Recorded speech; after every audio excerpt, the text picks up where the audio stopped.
The Civil Society Legislative Advocacy has commended the National Assembly for making a mark by passing the Petroleum Industry Bill. The passage of the bill comes after intense campaign and advocacy by different groups. Many believe the bill will provide clear legal framework to regulate the oil and gas sector to provide some certainty, transparency, and accountability necessary for investments and maximum benefit for Nigerians. CISLAC says the passage of the bill has rekindled the hope that the all-important law could see the light of day in the life of this administration. Meanwhile, the Independent Petroleum Marketers Association of Nigeria says it is dissatisfied with the 3% oil derivation take approved by the Senate for oil host communities. IPMAN chairman in Rivers State, Joseph Obele, says although the passage of the Petroleum Industry Bill is good news for the oil and gas sector, but it's not worth celebrating in the Niger Delta region. Obele says the initial 10% proposed by the initiators of the bill was not too big for the host region. Well, we're now joined by Yusuf Yabagi, a consultant in oil and gas, to help us understand the general objectives of the Petroleum Industry Bill. Thank you so much for joining us.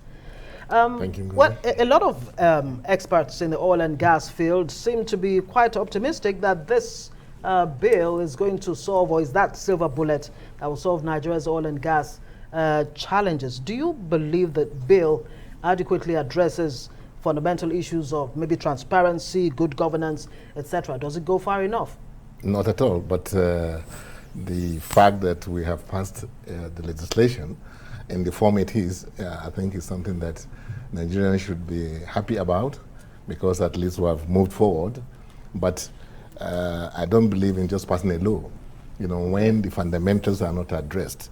And the fundamentals are, if you look at the oil and gas industry critically, well, apart from the fact that it generates almost 90% of our earnings, foreign exchange, 60% of our total revenue, though it contributes less than 10% to our GDP, but the fact is that the forward and backward linkages that the oil and gas sector has with other sectors of the economy is so huge that transparency, accountability, and good governance must be observed, to the last point.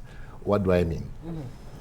In the oil and gas industry today, NIT, that is the Nigerian Extractive Industry Transparency Initiative, yes. Every year, comes out with a report of their audit. And, the NIT audit is in three parts. There's financial audit, there is process audit, and there's also a fiscal audit. And process audit is at the bottom of the transparency and accountability, because that's what governs how you measure, and then and if you cannot measure correctly, how do you account for your stock? How do you even start saying that we have produced so much, we have exported so much, when your metro infrastructure, in the industry are not reliable? A study was conducted in 2009, which I led for NIT, and before our report, actually, there were other reports, other studies made, Ribadu reports, other agencies of government carried out report. The report says that the measuring infrastructure in the oil and gas sector are substandard. Reports coming from that sector, it's not good for planning, it's not good for any financial, assessment, of the industry.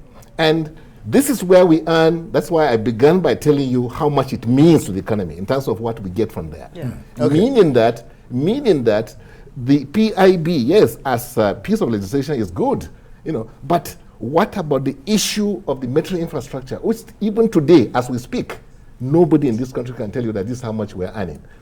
The process audit I talk about... So what you're saying is that this is not even addressed in this PIB? PIB? No, it has not. And there is also the issue of how do we measure production? At what point do we measure production? Right. It's not defined, by this country today. Let's talk about investment. Yes. Do you think, Sani, that the passage of the bill provides what one could call a clear legal framework that will regulate the sector, the oil and gas sector, and establish a fertile ground for investments? Well, yes, as a matter of intention of the government, yes, we'll begin to now attract, like in the last 5 years, about $70 billion was invested in Africa, oil and gas sector in Africa. Only about, I think less than 4% came to Nigeria, although we are the biggest, in terms of the reserves, in terms of the capacity, the production level and things like that. But only 4%, meaning about less than $3 billion came, to Nigerian oil and gas sector. Yeah. So what you are saying, yes, as an indication of, yes, Nigeria has started becoming, aware of their responsibilities. Investors can say, okay, let's rely on this initiative and see how it plays out. Because the jury is still out as far as this bill itself, what is going to achieve, like I keep saying, on the issue of transparency, accountability, and good governance. Today, as we speak, there is no linkage between the financial institutions that are supervising the oil and gas sector and the engineering facilities that are producing this. So, for instance, the Accountant General Federation doesn't know, because it doesn't have an online system that is not interfered by anybody to know that this is how much we are produced today. Who is supposed to be the owner of the funds coming from that? So it will still leave room for graft and it's still manual. Criminally, we're still operating that sector on manual basis, and that's the issue I'm talking about. That we should introduce IT. When government is telling us that IT facility, where we are going IT, we are going digital economy and all these things, this is where digital economy matters. It is in the oil and gas sector. I have not seen NNPC getting data from the terminals, from their offices here. They have to take a telephone and call the producer. So the question of get data and how you get it now, that's what you're talking about. Yes. Because that is the whole foundation of good governance and accountability and transparency.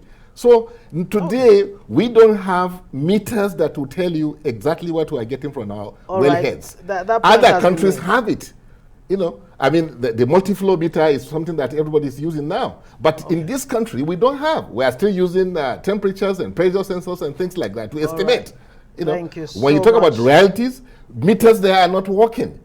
PPT, where we get 20% of your revenue, about 40% of our revenue comes from royalties and PPT. How do we measure them? Metering infrastructure is not working there. PIB, yes, but you must address the fundamentals. Thank you so much. Wish we had enough time to even address. I wish so because there's so much. Yeah, transitioning from fossil fuels to clean energy and all of that. Yeah, and then of course the question of 3%. That the host communities are saying they don't accept. But Kalemiari is saying it's huge, and that's why they are giving out that. All right, thank you. Yeah.